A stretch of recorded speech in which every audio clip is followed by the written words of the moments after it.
यूं तो हमारा इतिहास अत्यंत गौरवशाली है। हमने न सिर्फ विश्व सभ्यता को पहला गणतंत्र दिया, बल्कि विदेह राजा जनक के रूप में पहला दार्शनिक राजा भी दिया। भारतीय परंपरा में जो षड दर्शन हैं, उनमें 4 का सूत्रपात बिहार में ही हुआ। न्याय, मीमांसा, वैशेषिक और सांख्य के आदि आचार्य यही हुए। आस्तिक दर्शन के अलावे बौद्ध और जैन दर्शन की आदि भूमि बिहार ही है। विश्व सभ्यता में साम्राज्यों की स्थापना के प्रथम केंद्रों में राजगृह के मगध साम्राज्य को भुलाया नहीं जा सकता। ईसा पूर्व 3वीं शताब्दी से पाटलिपुत्र का गौरव परवान चढ़ गया, जब चाणक्य चंद्रगुप्त की जोड़ी ने मौर्य साम्राज्य की स्थापना की, जिसका विस्तार महान सम्राट अशोक ने किया। राजा अशोक के कई ऐसे कार्य थे जिन्हें विश्व ख्याति प्राप्त है। पशु पक्षियों के लिए अस्पताल, 84,000 स्तूपों का निर्माण उल्लेखनीय है। आर्यभट्ट जैसे खगोलविद तथा बाणभट्ट जैसे साहित्यकार की ये धरती रही। नालंदा विश्वविद्यालय तथा विक्रमशिला विश्वविद्यालय बिहार के गौरव पीठ थे। ये धरती सूफी संतों का भी केंद्र रही। 14वीं सदी में विद्यापति की काव्य प्रतिभा को भुलाया नहीं जा सकता। राजनीति के क्षेत्र में मध्यकाल के इतिहास में शेर शाह रोहतास से चलकर दिल्ली को नियंत्रण में लेता है।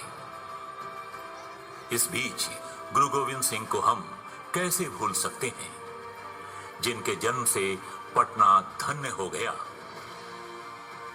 1857 ईस्वी के विद्रोह में बाबू कुंवर सिंह ने अपने शौर्य की अद्भुत गाथा गढ़ी।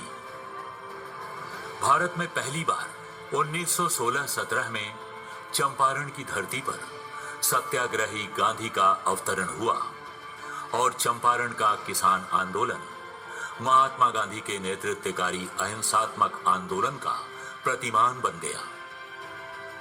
और 11 अगस्त 1942 को जब पटना सचिवालय पर तिरंगा फहराने की कोशिश में अंग्रेजों की गोली से 7 किशोर शहीद हो गए। बिहार के सपूतों की ये शहादत समूचे विश्व में अपनी तरह का अकेला उदाहरण है। प्रथम राष्ट्रपति देश रत्न राजेंद्र प्रसाद के साथ हमें उस नायक को याद कर लेना चाहिए, जिसने आजादी के बाद जब फिर से देश में मौलिक अधिकारों का हनन होने लगा, तो ये गांधीवादी, ये सर्वोदयी उठ खड़ा हुआ, जिसने 1974 के आंदोलन का नेतृत्व किया और संपूर्ण क्रांति का उद्घोष किया। जी हां, हम बात कर रहे हैं जयप्रकाश नारायण की। पर हर समय की अपनी चुनौतियां होती हैं। बात किसी राज्य के उत्थान, उन्नति या फिर विकास की हो, इसके लिए युवा शक्ति का सक्षम और स्वावलंबी होना महत्वपूर्ण है।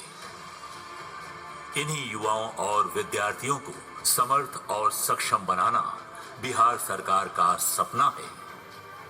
और 7 निश्चय के तहत बिहार के युवाओं के लिए कई कार्यक्रम चलाए जा रहे हैं। इनमें युवा शक्ति बिहार की प्रगति प्रमुख है। युवा तो देश की शान, तो अपनी शक्ति को पहचान। युवा तो देश की शान, तो अपनी शक्ति को पहचान। तू ही ला सकता है अब हर चेहरे पर मुस्कान।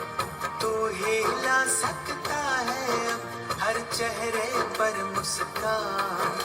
युवा तो देश की शान, तो अपनी शक्ति को पहचान।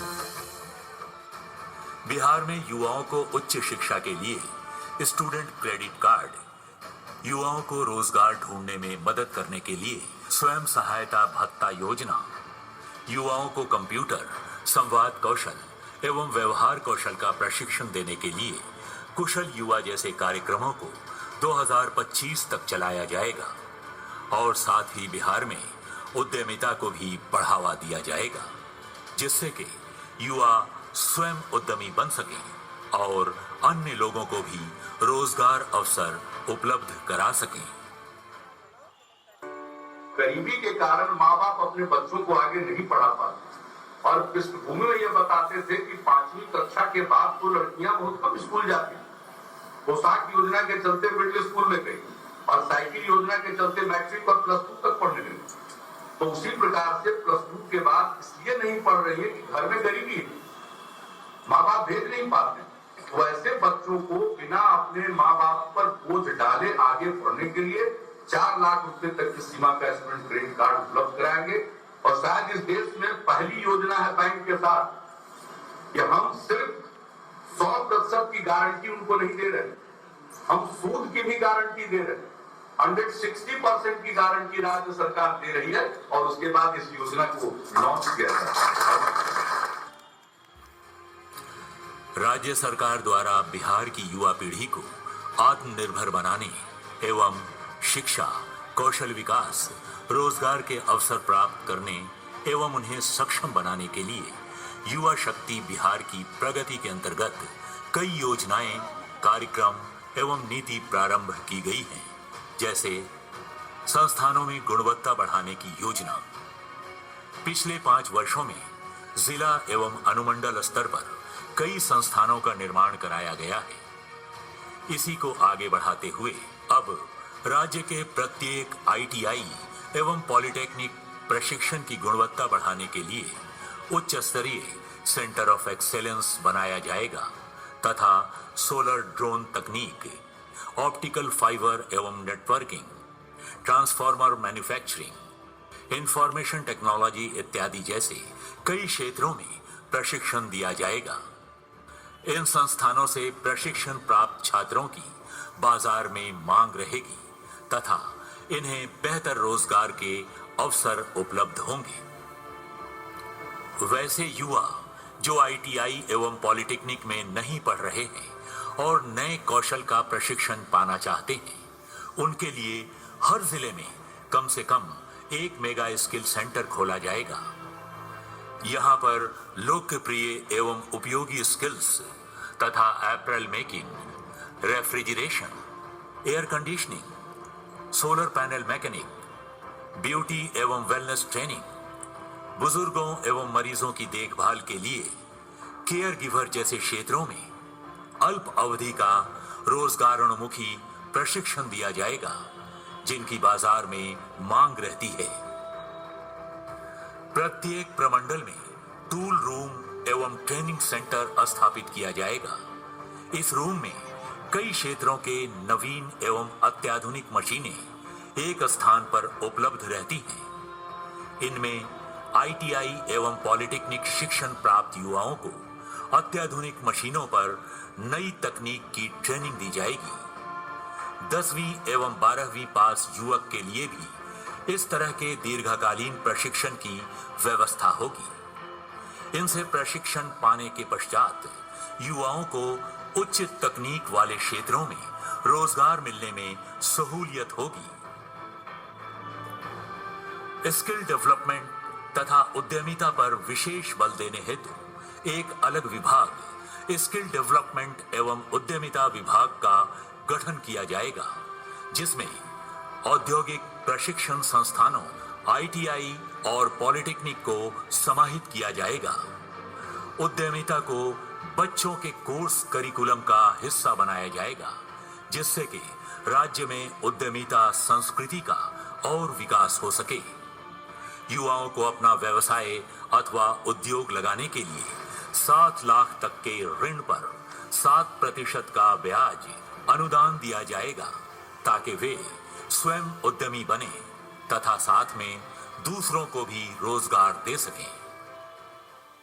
ये हमारा प्रण है कि हम हमेशा जो है काम करेंगे और आप लोगों के साथ खड़े रहेंगे। और इतना जरूर हम कहना चाहते हैं कि एजुकेशन में टॉप 5 स्टेट में बिहार है। 60% of whole budget Bihar government जो है एजुकेशन डिपार्टमेंट को देती है ताकि उसका डेवलपमेंट हो पाए, क्वालिटी ऑफ एजुकेशन लोगों को मिले, प्रॉपर इंफ्रास्ट्रक्चर जो है वो मिले।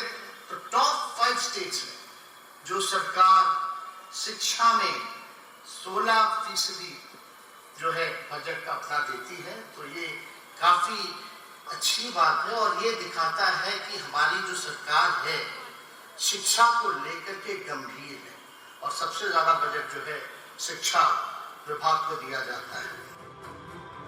प्रारंभ से ही राज्य सरकार महिला सशक्तिकरण के प्रति संवेदनशील है और ये हमारी नीतियों का अभिन्न अंग रहा है। सरकार द्वारा महिला सशक्तिकरण की मुहिम को और आगे बढ़ाते हुए राज्य की सभी सरकारी नौकरियों में महिलाओं को 35% आरक्षण देने का निश्चय लिया गया। सशक्त महिला, सक्षम महिला, इसके अंतर्गत महिलाओं में उद्यमिता को बढ़ावा देने के लिए विशेष योजना लाई जाएगी, जिसमें उनके द्वारा लगाए जा रहे उद्यमों में परियोजना लागत का 50%, अधिकतम 5 लाख रुपए तक का अनुदान तथा अधिकतम 5 लाख रुपए तक ब्याज मुक्त ऋण दिया जाएगा। उच्चतर शिक्षा हेतु प्रेरित करने के लिए इंटर उत्तीर्ण होने पर अविवाहित महिलाओं को 25,000 रुपए तथा स्नातक उत्तीर्ण होने पर महिलाओं को 50,000 रुपए की आर्थिक सहायता दी जाएगी। क्षेत्रीय प्रशासन में आरक्षण के अनुरूप महिलाओं की भागीदारी क्षेत्रीय प्रशासन तथा पुलिस थाना प्रखंडों, अनुमंडल एवं जिला स्तरीय कार्यालयों में आरक्षण के अनुरूप महिलाओं की भागीदारी बढ़ाई जाएगी। इन सभी कार्यक्रमों और योजनाओं का उद्देश्य समाज में युवाओं की सक्रिय एवं सकारात्मक भूमिका सुनिश्चित करना है। इन सभी कार्यक्रमों और योजनाओं के अलावे हर संभव माध्यम से हर खेत तक सिंचाई का पानी उपलब्ध कराया जाएगा। स्वच्छ गांव, समृद्ध गांव एवं स्वच्छ शहर, विकसित शहर के अंतर्गत सभी गांवों में सोलर स्ट्रीट लाइट, पशु एवं मत्स्य संसाधनों का विकास, शहरी गरीबों हेतु आश्रय स्थल, ठोस एवं तरल अपशिष्ट प्रबंधन तथा सभी शहरों में स्टॉर्म वाटर ड्रेनेज सिस्टम को विकसित किया जाएगा, जिससे कि जल जमाव की कोई समस्या न हो। आसपास के गांवों को जोड़ते हुए मुख्य पथों एवं महत्वपूर्ण स्थानों, प्रखंड, थाना, अनुमंडल अथवा महत्वपूर्ण सुविधाओं तथा बाजार, अस्पताल, राज्य उच्च पथ एवं राष्ट्रीय उच्च पथों तक संपर्कता हेतु नई सड़कों का निर्माण कराया जाएगा। शहरी क्षेत्रों में जाम की समस्या से मुक्ति एवं सुचारू यातायात के संचालन हेतु आवश्यकता अनुसार बाईपास अथवा फ्लाईओवर का निर्माण कराया जाएगा।